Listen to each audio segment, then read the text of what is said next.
Hello વિદ્યાર્થી મિત્રો, આપ સૌ મજામાં છો। આજે આપણે પ્રકરણ 6 ઉષ્માગતિશાસ્ત્ર એટલે કે થર્મોડાયનેમિક્સની શરૂઆત કરશું। વિદ્યાર્થી મિત્રો, જેડબલ્યુ નીટની દ્રષ્ટિએ પણ આ ચેપ્ટરનું ખૂબ મહત્વ છે। તો પ્રશ્ન આપણને થાય કે ઉષ્માગતિશાસ્ત્ર શું છે અથવા તો આમાં શેનો અભ્યાસ કરવામાં આવતો હશે। તો આમાં આપણે ઉષ્મા અંગેનો અભ્યાસ કરશું।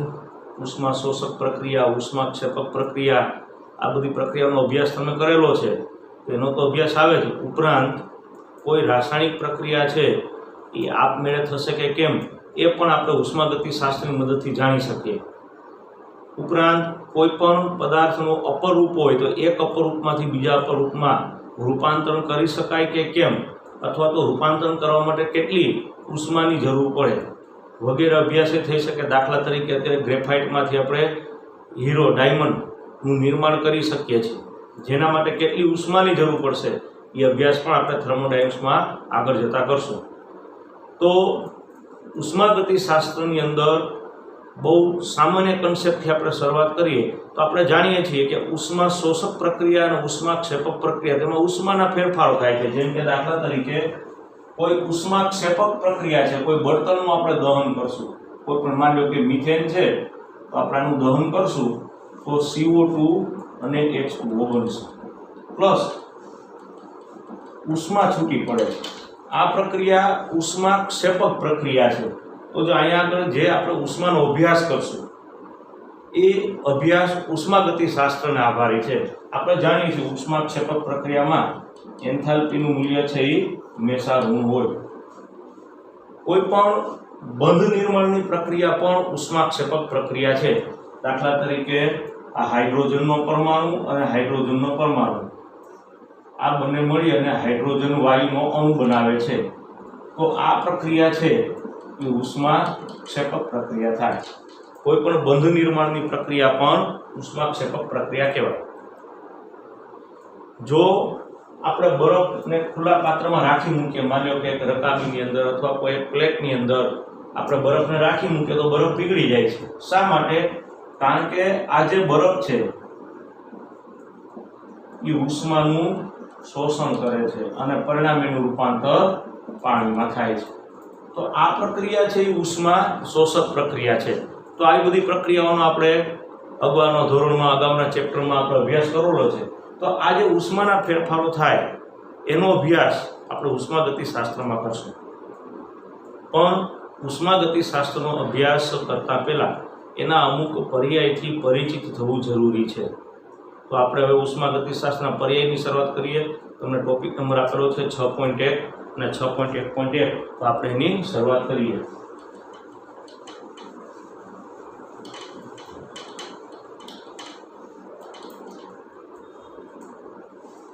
પહેલા તો આપણે જોશું કે પ્રણાલી અને પર્યાવરણ શું છે।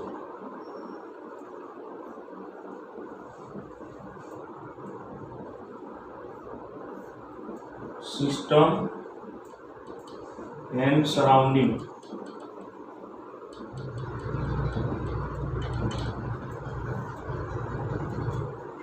બહુ અગત્યનો શબ્દ છે પ્રણાલી। પ્રણાલી શું છે પહેલા આપણે સમજવું પડશે।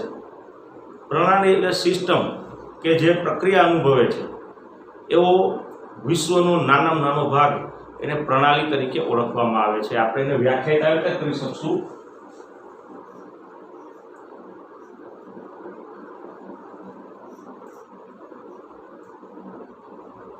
વિશ્વનો નાનામાં નાનો ભાગ કે જે પ્રક્રિયા અનુભવે છે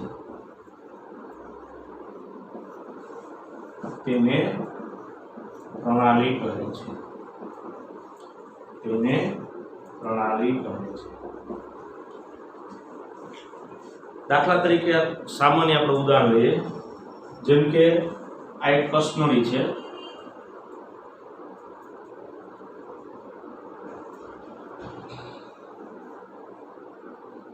આ કસનળીની અંદર આપણે એસિડ અને બેઝનું મિશ્રણ લઈએ છીએ। આની અંદર આપણે એસિડ અને બેઝ આ ઉમેર્યું છે, માની લીધું। તો આપણે જાણીએ છીએ કે એસિડ અને બેઝ વચ્ચે પ્રક્રિયા થશે એટલે તટસ્થીકરણની પ્રક્રિયા થઈ ક્ષાર અને પાણી બનશે, બરોબર। આ પ્રક્રિયા પણ ઉષ્માક્ષેપક પ્રક્રિયા છે, પણ આપણે અહીંયા ખાસ તો અભ્યાસ કરવાનો છે કે આ ભાગ કે જ્યાં એસિડ અને બેઝ આ બંને વચ્ચે પ્રક્રિયા થઈ ક્ષાર અને પાણી બને છે તેને કહેવામાં આવે છે પ્રણાલી, અને પ્રણાલી તરીકે ઓળખવામાં આવે। વિદ્યાર્થી મિત્રો ખાસ યાદ રાખજો, કસનળી એ પ્રણાલી નથી, પણ કસનળીની અંદર આ એસિડ અને બેઝ કે જે ભાગ પ્રક્રિયા અનુભવે છે તે પ્રણાલી છે, અને પ્રણાલીની આસપાસ જે કાંઈ આવેલું છે તેને પર્યાવરણ તરીકે ઓળખવામાં આવે છે। તો આ પ્રણાલીની આસપાસ આ જે કાંઈ છે એને કહેશું આપણે પર્યાવરણ, એને આપણે શું કહેશું પર્યાવરણ। પ્રણાલીની આસપાસ જે કાંઈ છે તેને પર્યાવરણ તરીકે ઓળખવામાં આવે છે। એટલે આ પ્રણાલી છે, આ પર્યાવરણ છે। પ્રણાલી અને પર્યાવરણ આ બંને ભેગા મળે એટલે એને વિશ્વ તરીકે ઓળખવામાં આવે, યુનિવર્સ તરીકે ઓળખવામાં આવે। તો આખો આ જે ભાગ છે આ પ્રણાલી અને પર્યાવરણ બંને ભેગા મળે અને આ જે કાંઈ બને છે એને આપણે કહેશું વિશ્વ, યુનિવર્સ। તો એટલે જ આપણે વ્યાખ્યામાં ઉલ્લેખ કર્યો કે વિશ્વનો નાનામાં નાનો ભાગ, જો આ પ્રણાલીથી શું છે તો કે વિશ્વનો નાનામાં નાનો ભાગ કે જે પ્રક્રિયા અનુભવે, આ પ્રક્રિયા અનુભવે છે, આપણે અવલોકિત કરી શકીએ, આપણે જોઈ શકીએ છીએ કે એસિડ બેઝ વચ્ચે કંઈક પ્રક્રિયા થઈ, કંઈક વાયુ ઉત્પન્ન થયા હોય એવું આપણને લાગ્યું, અથવા તો જે કાંઈ ફેરફારો થયા હોય આપણે કંઈક જોઈ શકીએ છીએ, કોઈ રાસાયણિક પ્રક્રિયામાં ક્યારેક રંગમાં ફેરફાર થતા હોય, કોઈ વાયુ ઉત્પન્ન થતા હોય તો આપણે અવલોકિત કરી શકીએ છીએ। એટલે પ્રણાલી એટલે કે એવો ભાગ છે કે જેમાં પ્રક્રિયા થતી હોય અથવા તો એ ભાગ આપણે અવલોકિત કરી શકીએ, આપણે જોઈ શકીએ કે અહીંયા આગળ પ્રક્રિયા થાય છે, એ ભાગ એટલે પ્રણાલી। તો પ્રશ્ન એ થાય કે આ કસનળી શું છે? તો કસનળી એક એવી હદ રેખા છે કે જે પ્રણાલી અને પર્યાવરણને અલગ કરવાનું કામ કરે છે, એવી હદ રેખા છે। તો આમ આપણે જોઈ શકીએ કે આ પ્રણાલી છે કે જે પ્રક્રિયા અનુભવે છે, એની આસપાસ છે એ પર્યાવરણ છે। પ્રણાલી અને પર્યાવરણ બંને ભેગા મળે એટલે વિશ્વ બને। પ્રણાલી અને પર્યાવરણ આ બંને ભેગા મળી અને બનાવે છે વિશ્વ। તો આપણે થર્મોડાયનેમિક્સનો અભ્યાસ કરીએ ત્યારે સૌથી મહત્વની બાબત છે કે આપણે પ્રણાલી શબ્દથી પરિચિત હોવા જોઈએ, પ્રણાલી શું છે એનો કન્સેપ્ટ આપણો ક્લિયર હોવો જોઈએ, પર્યાવરણ શું છે સમજવું પડે, કારણ કે આ જે કાંઈ ઉષ્માની આપલે થશે, જે કાંઈ આપણે અભ્યાસ કરશું એ પ્રણાલી અને પર્યાવરણ વચ્ચેનો અભ્યાસ હશે। એટલા માટે આપણે સૌપ્રથમ પ્રણાલી અને પર્યાવરણથી પરિચિત થવું જોઈએ। ત્યારબાદ બહુ નાનો પ્રશ્ન 2 કે 3 ગુણમાં પૂછી શકાય કે પ્રણાલી એટલે શું, તેના પ્રકારો સમજાવો। તો પ્રણાલીની તો વ્યાખ્યા વિદ્યાર્થી મિત્રો આપણે લઈ લીધી, હવે આપણે પ્રણાલીના પ્રકારો જોઈ લઈએ।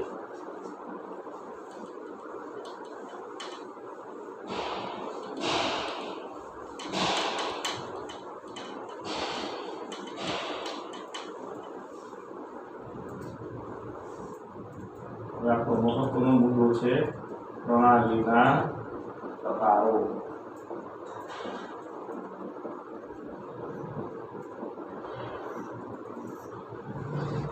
પ્રણાલીના 3 પ્રકારો છે, ખુલ્લી પ્રણાલી, બંધ પ્રણાલી અને નિરાળી પ્રણાલી। 3 પ્રકારો થશે। પહેલો પ્રકાર આપણે જોઈ લઈએ, ખુલ્લી પ્રણાલી।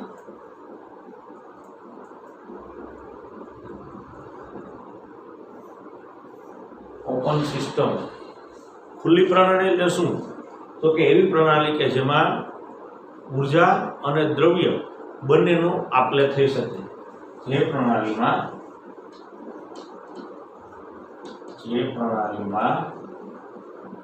ઉર્જા અને દ્રવ્ય બંનેની આપલે થઈ શકે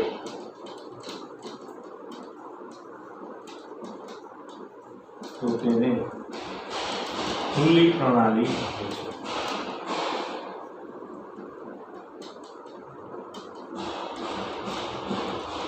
તો તેને ખુલ્લી પ્રણાલી કહે છે। દાખલા તરીકે હમણાં જ આપણે ઉદાહરણ લીધું કસનળીમાં એસિડ અને બેઝ વચ્ચેની તટસ્થીકરણની પ્રક્રિયા. દાખલા તરીકે કસનળીમાં થતી એસિડ બેઝ વચ્ચેની પ્રક્રિયા.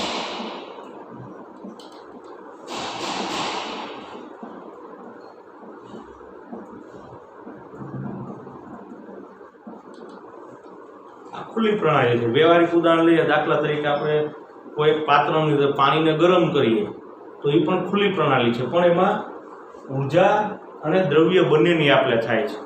દાખલા તરીકે તમને આપણે વ્યવહારિક ઉદાહરણ લઈએ તો પાણી ગરમ કરશું ત્યારે આપણે દાખલા તરીકે 2 લીટર પાણી લીધેલું હોય અને પાણીને થોડોક સમય ગરમ કરશું તો પાણીનો જથ્થો ઓછો થઈ જશે. એટલા માટે કે એ પાણી જે છે એનું દ્રવ્ય છે એ વરાળ સ્વરૂપે પર્યાવરણમાં ઉમેરાય છે, એટલે કે દ્રવ્યની આપલે થાય છે. પાણીનું રૂપાંતર બાષ્પમાં થઈ અને પર્યાવરણમાં ઉમેરાય છે, એટલે કે દ્રવ્યની આપલે થઈ પ્રણાલીમાંથી પર્યાવરણમાં દ્રવ્યની આપલે થાય છે. સાથે સાથે ઉર્જાની પણ આપલે થાય છે. આ સ્વાભાવિક છે, આપણે સમજી શકીએ. એટલે કે ઉર્જા અને દ્રવ્ય બંનેની આપલે થાય. તો ખુલ્લી પ્રણાલી એવી પ્રણાલી છે કે જેમાં ઉર્જા અને દ્રવ્ય બંનેની આપલે થઈ શકે, તો તેવી પ્રણાલીને ખુલ્લી પ્રણાલી તરીકે ઓળખવામાં આવે. ત્યારબાદ બીજો પ્રકાર જોઈએ, બંધ પ્રણાલી, ક્લોઝ સિસ્ટમ. તો જે પ્રણાલીમાં ઉર્જાની આપલે થાય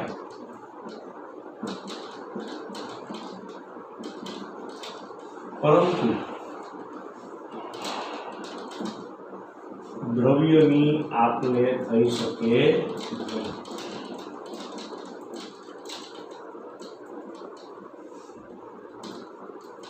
તો તેને બંધ પ્રણાલી કહે છે.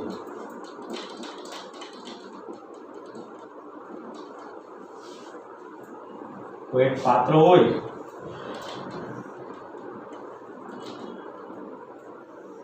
એને આપણે આવી રીતે બંધ પ્રણાલીની રચના કરી દઈએ. દાખલા તરીકે આમાં પાણી ભરેલું છે અને આપણે હવે પાણી ગરમ કરશું, પાણીને ઉષ્મા આપશું તો આ પાણીની બાષ્પ બનશે. એ બાષ્પથી પર્યાવરણમાં જઈ શકશે નહીં, એટલે કે દ્રવ્યની આપલે નથી થતી પરંતુ ઉર્જાની આપલે થાય છે. અથવા તો આપણા ગરમ પાણી હોય બંધ પાત્રમાં અને રાખી મૂકીએ તો થોડોક સમય પછી પાણી ઠંડુ થઈ જાય છે, કારણ કે ઉર્જાની આપલે થઈ, પણ દ્રવ્યની આપલે થતી નથી. એટલે બંધ પ્રણાલી એવી પ્રણાલી છે કે જેમાં ઉર્જાની આપલે થાય છે, એમાંથી ઉર્જા છે એ પર્યાવરણમાં જાય છે, પરંતુ દ્રવ્યની આપલે થતી નથી. દ્રવ્ય છે એ અંદરની અંદર, એટલે કે પાત્રની અંદર જ રહે છે, પ્રણાલીની અંદર જ રહે છે, દ્રવ્યની આપલે થતી નથી. તો આમ તમે જોઈ શકો કે બંધ પ્રણાલી એવી પ્રણાલી છે કે જેમાં ઉર્જાની આપલે થશે, પ્રણાલી અને પર્યાવરણ વચ્ચે ઉર્જાની આપલે થાય પરંતુ દ્રવ્યની આપલે થતી નથી. ત્રીજો અને છેલ્લો પ્રકાર નિરાળી પ્રણાલી, આઇસોલેટેડ સિસ્ટમ. નિરાળી પ્રણાલીમાં એક પણ પ્રકારની આપલે થઈ શકશે નહીં, એક પણ પ્રકારનો વિનિમય શક્ય નહીં બને. એટલે કે જે પ્રણાલીમાં ઉર્જા અને દ્રવ્ય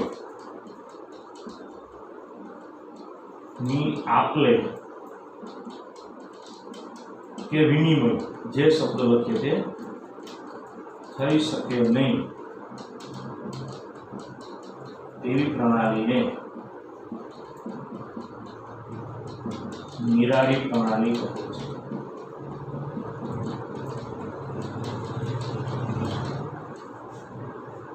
મિત્રો, આ એવી પ્રણાલી છે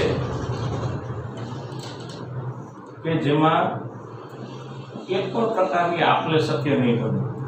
દાખલા તરીકે ખાસ પ્રકારનું થર્મોસ કે જે અવાહક દિવાલો ધરાવતું હોય તેવું ખાસ પ્રકારનું થર્મોસ આપણે લઈએ અને એની અંદર પાણી અને બરફનું મિશ્રણ ભરી દઈએ. પાણી અને બરફનું મિશ્રણ આપણે ભરી દઈએ, આ માની લો બરફના ટુકડા છે, તો થોડા સમય માટે, ખાસ યાદ રાખજો, થોડા સમય માટે નિરાળી પ્રણાલી શક્ય બને છે, અથવા અમુક કલાકો માટે નિરાળી પ્રણાલી શક્ય બને છે, પરંતુ કાયમ માટેની નિરાળી પ્રણાલી બનાવી શકાતી નથી. આપણે એવા ખાસ પ્રકારના થર્મોસ લઈ એની અંદર કોઈ ગરમ કે ઠંડુ પ્રવાહી ભરી દઈએ તો અમુક કલાક સુધી ગરમ પ્રવાહી ગરમ કે ઠંડુ પ્રવાહી ઠંડુ રહે છે, પણ પછી અમુક સમય પછી એ નોર્મલ ટેમ્પરેચર ધારણ કરી લે છે. એનું કારણ છે કે ઉર્જાની આપલે શક્ય બની, તો જ આવું થઈ શકતું હોય, તો જ ઠંડુ પ્રવાહી ગરમ કે ગરમ હોય તે ઠંડુ પ્રવાહી બની શકતું હોય. તો અહીંયા આપણે આ પ્રકારની પ્રણાલી, માની લો કે કોઈ એવી પ્રણાલી બનાવી કે જેમાં એક પણ પ્રકારનો ઉર્જાનું કે દ્રવ્યનો વિનિમય ન થાય, તો તેવી પ્રણાલીને નિરાળી પ્રણાલી કહેવાય. એટલે વાસ્તવમાં નિરાળી પ્રણાલી બનાવવી શક્ય નથી, પરંતુ અમુક કલાકો સુધીની નિરાળી પ્રણાલી બનાવી શકીએ. ખાસ પ્રકારના થર્મોસમાં પાણી અને બરફનું મિશ્રણ લેવામાં આવે તો તે નિરાળી પ્રણાલીનું ઉદાહરણ થશે. પણ આમાં ઉર્જાની પણ આપલે નહીં થાય અને દ્રવ્યોની પણ આપલે થશે નહીં. તો આ પ્રકારની પ્રણાલીને નિરાળી પ્રણાલી કહેવાય. તો વિદ્યાર્થી મિત્રો, બહુ ઇઝી છે, બહુ જ સરળતાથી સમજી શકાય એવું છે કે 3 પ્રકારો પ્રણાલીના: ખુલ્લી પ્રણાલી જેમાં ઉર્જા અને દ્રવ્ય બંનેનો વિનિમય થાય, બંધ પ્રણાલી જેમાં માત્ર ઉર્જાનો વિનિમય થાય, દ્રવ્યનો નહીં, અને નિરાળી પ્રણાલી કે જેમાં એક પણ પ્રકારનો વિનિમય નહીં થાય, ઉર્જા કે દ્રવ્ય કોઈ પણનો વિનિમય શક્ય બનશે નહીં, તો તેને નિરાળી પ્રણાલી કહેવામાં આવે. તો વિદ્યાર્થી મિત્રો, આજે આપણે પ્રણાલી અને તેના પ્રકારોથી પરિચિત થયા.